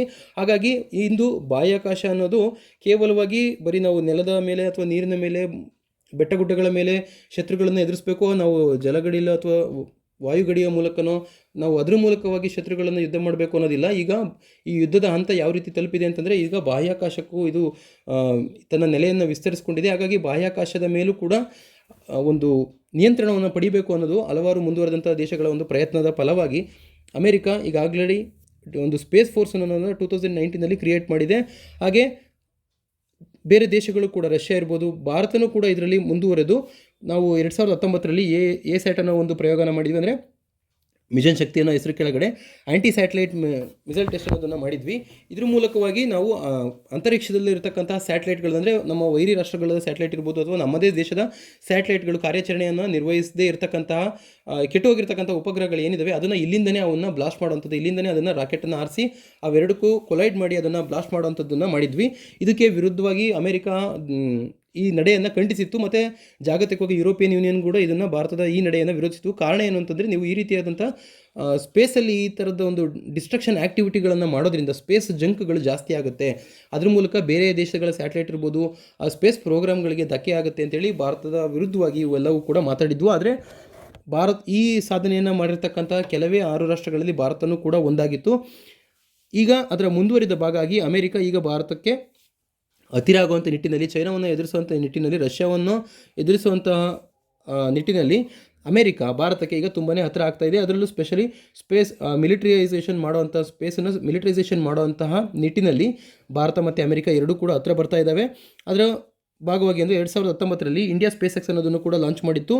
ಅದು ಪ್ರಮುಖವಾಗಿ ಡಿಫೆನ್ಸ್ ಸ್ಪೇಸ್ ಏಜೆನ್ಸಿ ಅನ್ನೋದನ್ನು, ಒಂದು try service defence space agency ಅನ್ನೋದನ್ನು ಕೂಡ ರಚನೆ ಮಾಡಿತ್ತು ಭಾರತ ಸರ್ಕಾರ. ಅದರಲ್ಲಿ ಹೊಸದಾಗಿ ಒಂದು ಡಿಫೆನ್ಸ್ ಸ್ಪೇಸ್ ರಿಸರ್ಚ್ ಏಜೆನ್ಸಿ ಅನ್ನೋದನ್ನೇ ಒಂದು ಹೊಸ ಸಂಸ್ಥೆಯನ್ನು ತೆರೆದು ಸ್ಪೇಸ್ಗೆ ರಿಲೇಟೆಡ್ ಆಗಿರೋಂಥದ್ದು, ಸ್ಪೇಸಲ್ಲಿ ನಾವು ಯಾವ ರೀತಿಯಾಗಿ ಡಿಫೆನ್ಸ್ ಎಕ್ವಿಪ್ಮೆಂಟ್ಗಳನ್ನು ಇಡಬೇಕು, ಅದಕ್ಕೆ ಯಾವ ರೀತಿಯಾದಂಥ ನಾವು ಎಕ್ವಿಪ್ಮೆಂಟ್ಗಳನ್ನು ಲಾಂಚ್ ಮಾಡಬೇಕು, ಯಾವ ರೀತಿಯಾಗಿ ಕಂಟ್ರೋಲ್ನ ಮಾಡಬೇಕು, ಶತ್ರು ರಾಷ್ಟ್ರಗಳ ಉಪಗ್ರಹಗಳನ್ನು ಯಾವ ರೀತಿಯಾಗಿ ನಮ್ಮ ಕಣ್ಗಾವಲಲ್ಲಿ ಇಟ್ಕೋಬೇಕು, ಅವ್ರನ್ನ ಯಾವ ರೀತಿಯಾಗಿ ನಮ್ಮ ಮೇಲೆ ಅವು ಗೂಢಚರ್ಯೆ ಮಾಡ್ತಾ ಇದ್ದಾವೆ ಅಂತಂದರೆ ಅದನ್ನು ಯಾವ ರೀತಿಯಾಗಿ ನಾವು ಹೊಡೆದು ಉಳಿಸಬೇಕು ಅನ್ನೋದು ಎಲ್ಲ ತಂತ್ರಜ್ಞಾನಗಳ ಬಗ್ಗೆ ಒಂದು ಸಂಶೋಧನೆ ಮಾಡೋದಕ್ಕೋಸ್ಕರನೇ ಡಿಫೆನ್ಸ್ ಸ್ಪೇಸ್ ರಿಸರ್ಚ್ ಏಜೆನ್ಸಿಯನ್ನು ಭಾರತ ಸರ್ಕಾರ ಹೊಸದಾಗಿ ಓಪನ್ ಮಾಡಿರುವಂಥದ್ದಾಗಿದೆ. ಈಗ ನಾವು ಬಾಹ್ಯಾಕಾಶವನ್ನು ಕೇವಲವಾಗಿ ಈಗ ಬರ್ತಾ ಇರ್ತಕ್ಕಂಥ 5G ಟೆಕ್ನಾಲಜಿ ಇರ್ಬೋದು, ನಾವು ಸ್ಪೇಸನ್ನು ತುಂಬಾ ಡಿಪೆಂಡ್ ಆಗಿದ್ದೀವಿ ಅದ್ರ ಮೇಲೆ, ನಮ್ಮ GPS ಟೆಕ್ನಾಲಜಿ ಇರ್ಬೋದು, ಟೆಲಿಕಮ್ಯುನಿಕೇಷನ್ ಇರ್ಬೋದು, ಇಂಥ ಎಲ್ಲ ಸೂಕ್ಷ್ಮವಾದಂತಹ ಉಪಕರಣಗಳನ್ನು ನಾವು ಈ ಸ್ಪೇಸ್ ಮೂಲಕನೇ ನಾವು ಆಪರೇಟ್ ಮಾಡ್ತಾ ಇರ್ತಕ್ಕಂಥದ್ದಾಗಿದೆ. ಹಾಗಾಗಿ ಇಂತಹ ಒಂದು ಬಾಹ್ಯಾಕಾಶ ವಲಯವನ್ನು ನಾವು ಕೂಡ ರಕ್ಷಣೆ ಮಾಡ್ಕೋಬೇಕು. ಹಾಗೆ ಶತ್ರು ರಾಷ್ಟ್ರಗಳ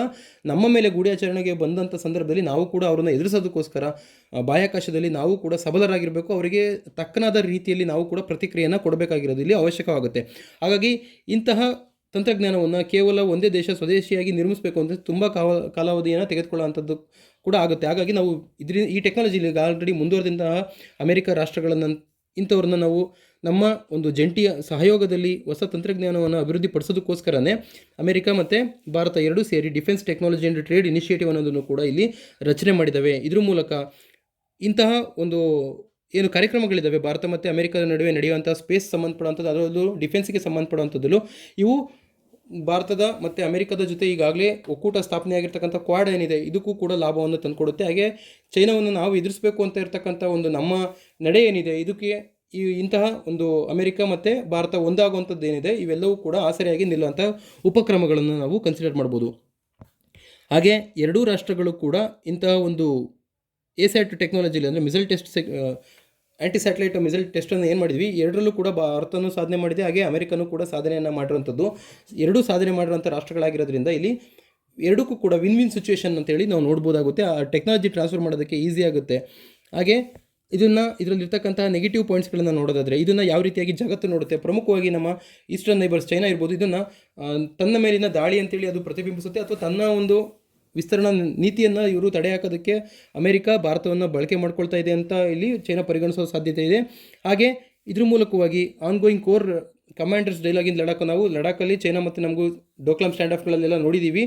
ಅಂತಹ ಸಂದರ್ಭದಲ್ಲಿ ಶಾಂತಿ ಮರುಸ್ಥಾಪನೆಗಾಗಿ ಈ ಎರಡೂ ರಾಷ್ಟ್ರಗಳು ಕೂಡ ಒಬ್ಬರಿಗೊಬ್ಬರು ಪರಸ್ಪರ ಸಹಕಾರವಾಗಿರಬೇಕೇ ಹೊರತು ಒಬ್ಬರಿಗೊಬ್ಬರು ಬೇರೆ ಶತ್ರುಗಳ ಜೊತೆಯಲ್ಲಿ ಸೇರಿ ನಮ್ಮ ವಿರುದ್ಧವಾಗಿ ಯಾವುದೇ ರೀತಿಯಾದಂಥ ಕ್ರಮಗಳನ್ನು ಕೈಗೊಳ್ಳಬಾರ್ದು ಅನ್ನೋದು ಏನು ಚೈನಾದ ಒಂದು ಅಂಶ ಆಗಿತ್ತು. ಈ ಲಡಾಖಲ್ಲಿ ಆಗ್ತಾ ಇರ್ತಕ್ಕಂತಹ ಮಾತುಕತೆಗೆ ಇದಕ್ಕೆ ತೊಂದರೆ ಆಗುವಂಥದ್ದಾಗುತ್ತೆ.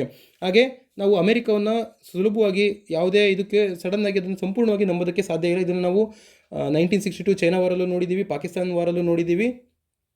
ಹಾಗಾಗಿ ಭಾರತಕ್ಕೆ ಪಾಕಿಸ್ತಾನ ಅಮೇರಿಕ ಅನ್ನೋದೊಂದು ಒಂದು ನಂಬಲರ್ಹವಾದಂಥ ರಾಷ್ಟ್ರ ಆಗಿ ಇನ್ನೂ ಕೂಡ ಉಳಿದಿಲ್ಲ. ಹಾಗಾಗಿ ಯಾವಾಗ ಬೇಕಾದರೂ ತನ್ನ ನಡೆ ಅನ್ನೋದು ಬದಲಾಯಿಸ್ಬೋದು. ಈಗ ಸದ್ಯಕ್ಕೆ ಅದು ಚೈನಾವನ್ನು ಎದುರಿಸಬೇಕು ಅಂತೇಳಿ ಭಾರತವನ್ನು ದುರುಪಯೋಗ ಪಡಿಸ್ಕೊಳ್ಳೋಂಥ ಸಾಧ್ಯತೆಗಳು ಇರೋದ್ರಿಂದ ಇದ್ರ ಮೇಲೆ ಭಾರತ ತುಂಬ ಎಚ್ಚರಿಕೆಯನ್ನು ವಹಿಸಬೇಕಾಗುತ್ತೆ. ಹಾಗೆ ಅದ್ರ ಜೊತೆಯಲ್ಲಿ ಇನ್ನೊಂದು ಅಂಶಗಳು ಫಾಸ್ಟ್ ಬ್ಯಾಕ್ ಮಿಲಿಟರೈಸೇಷನ್ ಫಾರ್, ಇದ್ರ ಮೂಲಕ ನಾವು ಮಾನವನ ಅಭಿವೃದ್ಧಿಗೋಸ್ಕರ, ಮಾನವನ ಕಲ್ಯಾಣಕ್ಕೋಸ್ಕರ ಅಂತರಿಕ್ಷವನ್ನು ಬಳಸಬೇಕು ಅನ್ನೋ ಒಂದೇನು ಯುನೈಟೆಡ್ ನೇಷನ್ ವಿಶ್ವಸಂಸ್ಥೆಯ ಒಂದು ಒಡಂಬಡಿಕೆ ಏನಿದೆ ಅದರ ಉಲ್ಲಂಘನೆ ಆಗುತ್ತೆ. ಅದನ್ನು ನಾವು ಶಾಂತಿಯ ಉದ್ದೇಶಕ್ಕೋಸ್ಕರನೇ ಬಳಸಬೇಕು ಅಂತೇಳಿ ವಿಶ್ವಸಂಸ್ಥೆ ಒಂದು ಒಪ್ಪಂದವನ್ನು ಮಾಡಿಕೊಂಡಿದೆ. ಹಾಗೆ ಅದರ ಉಲ್ಲಂಘನೆ ಆಗಿ ಈಗ ಅಂತರಿಕ್ಷನೂ ಕೂಡ ಅದರಲ್ಲೂ ಈಗ ಅದನ್ನು ಮಿಲಿಟರೈಸೇಷನ್ ಮಾಡ್ತಾ ಇರೋದ್ರಿಂದ ಇದು ಆರ್ಮ್ ರೇಸ್ಗೆ ಕಾರಣ ಆಗುತ್ತೆ. ಬೇರೆ ಬೇರೆ ದೇಶಗಳು ಕೂಡ ಅದೇ ರೀತಿಯಾದಂಥ ಕ್ರಮಗಳನ್ನು ವಹಿಸ್ತವೆ. ಇದು ಮಾನವನ ಕಲ್ಯಾಣಕ್ಕೆ ಇದು ಒಳ್ಳೆಯದಲ್ಲ ಅನ್ನೋದನ್ನು ನಾವು ಈ ಚಾಲೆಂಜಿಂಗ್ ಪಾಯಿಂಟ್ಸಲ್ಲಿ ನೋಡ್ಬೋದಾಗಿದೆ. ಹಾಗೆ ಇನ್ನೊಂದು article, the hints and Mrs in Tamil Nadu electricity generation and distribution company tariff petition. ಇದರಲ್ಲಿ ಪ್ರಮುಖವಾಗಿರ್ತಕ್ಕಂಥ ಅಂಶ ಕೆಲವೇ ಅಷ್ಟೇನು ಇಂಪಾರ್ಟೆಂಟ್ ಆಗಿಲ್ಲದೆ ಇರತಕ್ಕಂಥ ಆರ್ಟಿಕಲ್. ಇದರಲ್ಲಿ Tamil Nadu generation and distribution company ಏನಿದೆ ಇದು ಪ್ರತಿ ವರ್ಷ 6% ನಾನು ಟ್ಯಾರಿಫ್ನ ರೈಸ್ ಮಾಡ್ತೀನಿ ಅಂತ ಹೇಳಿದೆ. ಎಲೆಕ್ಟ್ರಿಕಲ್ ಕಂಪನಿ ಇದಕ್ಕೆ ಪ್ರಮುಖವಾದಂತಹ ಕಾರಣ ಏನು ಅಂತಂದರೆ annual increase of long pending payments ಇರ್ಬೋದು, ಅವರಿಗೆ ಅದರ ಖರ್ಚು ವೆಚ್ಚಗಳು ಜಾಸ್ತಿ ಆಗ್ತಾ ಇದ್ದಾವೆ. ಅದನ್ನು ನಾನು ಸರಿದೂಗಿಸ್ಬೇಕು ಅಂತೇಳಿ ನಾನು 6% ಪ್ರತಿ ವರ್ಷ ಈ ವಿದ್ಯುತ್ ಬೆಲೆಯಲ್ಲಿ ಏರಿಕೆಯನ್ನು ಮಾಡ್ತೀನಿ ಅನ್ನೋದನ್ನು ಹೇಳಿರುವಂಥದ್ದು ಈ ತಮಿಳ್ನಾಡು ಕಂಪನಿ. ಆದರೆ ಅದನ್ನು ನಾವು ಕಮ್ಮಿ ಮಾಡೋದಕ್ಕೆ ಯಾವೆಲ್ಲ ಅವಕಾಶಗಳು ತಮಿಳ್ನಾಡಿನಲ್ಲಿ ಇದೆ ಅನ್ನೋದನ್ನು ನೋಡೋದಾದರೆ, ಬರೀ ನಾವು ನಮ್ಮ ದೇಶದ ಒಟ್ಟು ವಿದ್ಯುತ್ ಉತ್ಪಾದನೆಯಲ್ಲಿ 50% ಭಾಗವನ್ನು ನಾವು ಕಲ್ಲಿದ್ದಲ ಆಧಾರಿತವಾಗಿ ನಾವು ಬಳಸ್ತಾ ಅದರಿಂದ ಉತ್ಪಾದನೆ ಆಗಿರ್ತಕ್ಕಂಥ ವಿದ್ಯುತ್ತನ್ನೇ ಬಳಸ್ತಾ ಇದ್ದೀವಿ. ಅದರ ಬದಲಾಗಿ ನಾವು ಹೆಚ್ಚಿನದಾಗಿ ಇನ್ನು ಪವನ ವಿದ್ಯುತ್ ಬಳಸುವಂಥದ್ದು, ಸೌರ ವಿದ್ಯುತ್ನ ಬಳಸುವಂಥದ್ದು ಅವಕಾಶಗಳನ್ನು ತಮಿಳುನಾಡು ಸರ್ಕಾರಕ್ಕೆ ಇದೆ. ಅದು ಯಾಕೆ ಅಂತಂದರೆ ಅದರಲ್ಲಿರ್ತಕ್ಕಂಥ ಕೋಸ್ಟಲ್ ಏರಿಯಾ ಏನಿದೆ ಅಲ್ಲಿ ಗಾಳಿಯ ಒಂದು ವೇಗ ಜಾಸ್ತಿ ಇರೋದ್ರಿಂದ ಅಲ್ಲಿ ವಿಂಡ್ ಪವರ್ ಸೋರ್ಸನ್ನು ಹಾಕ್ಬೋದು, ಜೊತೆಗೆ ಸೋಲಾರ್ ಪವರ್ಗಳನ್ನು ಅವರು ಡೆವಲಪ್ ಮಾಡ್ಬೋದು. ಇದ್ರ ಮೂಲಕ ಕೋಲ್ ಮೇಲೆ ಡಿಪೆಂಡ್ ಆಗಿ ಮಾಡ್ತಾ ಇರ್ತಕ್ಕಂಥ ಏನಿದೆ ಎನರ್ಜಿ ಇದೆ ಅದನ್ನು ಹೈಕ್ ಮಾಡುವಂಥದ್ದು, ಅದರ ಮೇಲೆ ಹೊರೆ ಏನಿದೆ ಅದನ್ನು ನಿಧಾನಕ್ಕೆ ಕಡಿಮೆಗೊಳಿಸುವಂಥ ಕ್ರಮಗಳನ್ನು ತಮಿಳುನಾಡು ಸರ್ಕಾರ ಕೈಗೊಳ್ಳಬೇಕು. ಇದ್ರ ಮೂಲಕ ಎನರ್ಜಿ ಸೆಕ್ಯೂರಿಟಿಗೆ ಒಂದು ಮುಂದಾಲೋಚನೆಯನ್ನು ಇಟ್ಕೊಂಡು ಮಾಡಬೇಕಾಗುತ್ತೆ. ಅದನ್ನು ಅದ್ರ ಮೂಲಕ ನಾವು ಗ್ರೀನ್ ಎನರ್ಜಿಗೆ ಹೋಗ್ಬೋದು ಅನ್ನೋದನ್ನು ಮಾತ್ರ ಇಲ್ಲಿ ಕೇಳಿರುವಂಥ ಅಂಶಗಳಷ್ಟೇ. ಹಾಗೆ ಕೊನೆ article, cabinet approves policy on leasing railway land. ಪ್ರಸ್ತುತ ಈಗ ಇರತಕ್ಕಂತಹ ರೈಲ್ವೆ ಇಲಾಖೆಗೆ ಒಳಪಡುವಂಥ ಜಾಗಗಳು ಏನಿದ್ದಾವೆ ಅದನ್ನು ಕೇಂದ್ರ ಸರ್ಕಾರ ಅಥವಾ ರೈಲ್ವೆ ಇಲಾಖೆ ಲೀಸ್ಗೆ ಕೊಡುವಂಥದ್ದನ್ನು ನಾವು ನೋಡಿದ್ದೀವಿ. ಅದ್ರ ಮೂಲಕ ಕಾರ್ಗೋ ಸೆಕ್ಟರ್ಗಳನ್ನು ಡೆವಲಪ್ ಮಾಡುವಂಥದ್ದು, ಗೂಡ್ಸು ಶೆಡ್ಗಳು ಅದನ್ನು ಕಟ್ಟುವಂಥದ್ದು, ಅಲ್ಲಿ ಗೂಡ್ಸ್ಗಳನ್ನು ಸ್ಟೋರ್ ಮಾಡುವಂಥದ್ದು, ಅದ್ರ ಮೂಲಕ ಲಾರಿಗಳಲ್ಲಿ ಅದು ಎಕ್ಸ್ಚೇಂಜ್ ಮಾಡುವಂಥದ್ದು, ಇವೆಲ್ಲವಕ್ಕೂ ಕೂಡ ಹೆಲ್ಪ್ ಆಗೋ ರೀತಿಯಲ್ಲಿ ರೈಲ್ವೆ ಇಲಾಖೆ ತನ್ನ ವ್ಯಾಪ್ತಿಯಲ್ಲಿ ಇರತಕ್ಕಂತಹ ಭೂಪ್ರದೇಶಗಳನ್ನು ಖಾಸಗಿ ವಲಯದವರಿಗೆ ಒಂದಿಷ್ಟು ವರ್ಷಗಳಿಗೆ ಅಂತೇಳಿ ಲೀಸ್ಗೆ ಕೊಡುವಂಥದ್ದನ್ನು ನಾವು ನೋಡ್ತಾ ಇದ್ದೀವಿ. ಹಿಂದೆ ಇದ್ದಂಥ ವರ್ಷದ ಪ್ರಮಾಣ ಇತ್ತಲ್ಲ ಅದು ಕಡಿಮೆ ಇತ್ತು. ಈಗ ಅದನ್ನು 35 ವರ್ಷಗಳ ಒಂದು ದೀರ್ಘಾವಧಿಗೆ ಇದನ್ನು ಕೊಡೋದಕ್ಕೆ ಪ್ಲ್ಯಾನ್ ಮಾಡಿದ್ದಾರೆ. ಹಿಂದೆ ಬರೀ ಕೇವಲವಾಗಿ 5-6 ವರ್ಷ ಇದ್ದಂಥದ್ದನ್ನು ಈಗ 35 ವರ್ಷಗಳ ದೀರ್ಘಾವಧಿಗೆ ಅವರಿಗೆ ಕೊಟ್ಟಾಗ ಅವ್ರೇನು ಮಾಡುತ್ತಾರೆ, ಇದರಿಂದ ದೀರ್ಘಾವಧಿಯ ಪರಿಣಾಮದಿಂದಾಗಿ ಅವರಿಗೆ ಹೆಚ್ಚಿನ ಅವಧಿಯವರೆಗೂ ಅವ್ರ ಜೊತೆಲಿ ಇರೋದ್ರಿಂದ ಆ ಜಾಗಗಳು ಒಂದು ಹೆಚ್ಚಿನ ಬಂಡವಾಳ ಹೂಡಿಕೆ ಮಾಡೋದಕ್ಕೆ ಅವರಿಗೆ ಒಂದು ಧೈರ್ಯ ಬರುತ್ತೆ. ಅದ್ರ ಮೂಲಕವಾಗಿ ಜಾಬ್ ಜಾಸ್ತಿ ಆಗುವಂಥದ್ದು, ಎಂಪ್ಲಾಯ್ಮೆಂಟ್ ಜನ್ರೇಷನ್ ಆಗುವಂಥದ್ದು ಇರುತ್ತೆ. ಅದ್ರ ಜೊತೆಯಲ್ಲಿ ಮಾರ್ಕೆಟ್ಗೆ ಕೊಡುವಂಥ ಲ್ಯಾಂಡ್ ಪರ್ ಆ್ಯನಮ್ ಏನಿರುತ್ತಲ್ಲ ಮುಂಚೆ ಇತ್ತಲ್ಲ ಅದನ್ನು ಕೂಡ ಇಲ್ಲಿ ಕಡಿಮೆ ಮಾಡಿದ್ದಾರೆ. ಮುಂಚೆ 6% ಇದ್ದಿದ್ದನ್ನು ಈಗ ಕೇವಲ 1.5%ನಷ್ಟನ್ನು ಈಗ ರೈಲ್ವೆ ಇಲಾಖೆ ಅವರಿಂದ ಪಡೆಯುತ್ತೆ. ಕಡಿಮೆ ದುಡ್ಡಿಗೆ ದೀರ್ಘಾವಧಿ ಕಾಲದವರೆಗೂ ಕೂಡ ಆ ಭೂಮಿಗಳನ್ನು ಅವರಿಗೆ ಖಾಸಗಿ ವಲಯಕ್ಕೆ ಕೊಡೋದ್ರಿಂದ ಕಾರ್ಗೋ ಟರ್ಮಿನಲ್ಸ್ ಡೆವಲಪ್ ಆಗೋದ್ರಿಂದ ಒಂದು ಹೆಚ್ಚಿನದಾದಂಥ ಒಂದು ಕಾಂಪಿಟೇಷನ್ ಬರುತ್ತೆ. ಅದ್ರ ಮೂಲಕ ಎಂಪ್ಲಾಯ್ಮೆಂಟ್ ಕೂಡ ಇಲ್ಲಿ ಜನ್ರೇಟ್ ಆಗುತ್ತೆ. ಹಾಗೆ reducing logistic cost the industries, ಹೆಚ್ಚಿನ ಕಾರ್ಗೋಸ್ಗಳು ಎಸ್ಟಾಬ್ಲಿಷ್ ಆಗೋದ್ರಿಂದ ನಮಗೆ ಆಗ ಲಾಜಿಸ್ಟಿಕ್ ಕಾಸ್ಟ್ ಕೂಡ ಇಲ್ಲಿ ಕಡಿಮೆ ಆಗುತ್ತೆ ಅಂತೇಳಿ ಈ ಹೊಸ ನೀತಿಯಲ್ಲಿ ನಿರೀಕ್ಷಣೆಯನ್ನು ಮಾಡಲಾಗಿದೆ.